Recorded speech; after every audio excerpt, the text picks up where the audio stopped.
So there's this woman named Erin, and Erin is hosting a quiet family lunch in a small Australian town that's about to turn into a total nightmare.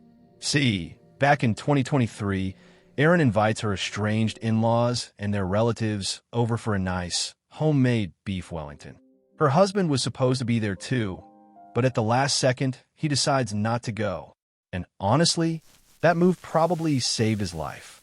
Within days, the gathering turns into a horror show. All four guests are rushed to the hospital with what looks like the world's worst food poisoning. By the next week, three of them are dead. Only one guy, Ian, pulls through, and that's only after 2 months of intensive treatment. The cause? The death CAP mushroom. It's one of the most toxic fungi on the entire planet. Erin claims she's a victim too.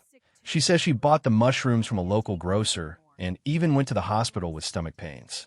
But as the police start digging, her accident story starts to fall apart. Investigators find a food dehydrator that someone had tossed into a nearby rubbish tip. It was stained with toxins from the death cap mushrooms. And guess whose fingerprints were all over it? Erin's. But it gets grittier.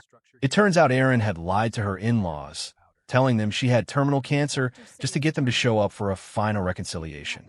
And the digital footprint? Her search history showed she'd been researching the lethal effects of death cap mushrooms for weeks before the meal. Now, here is the part that will make your skin crawl. While the adults were literally dying, Erin's kids were perfectly fine. Why? Because when she served them the leftovers the next day, she reportedly scraped the mushroom filling off the meat before giving it to them. Like, she knew exactly what was in that sauce. In 2025, the case went to trial.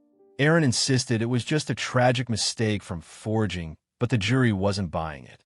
She was found guilty on 3 counts of murder. Now, she's serving a life sentence and will be over 80 years old before she can even think about asking for parole.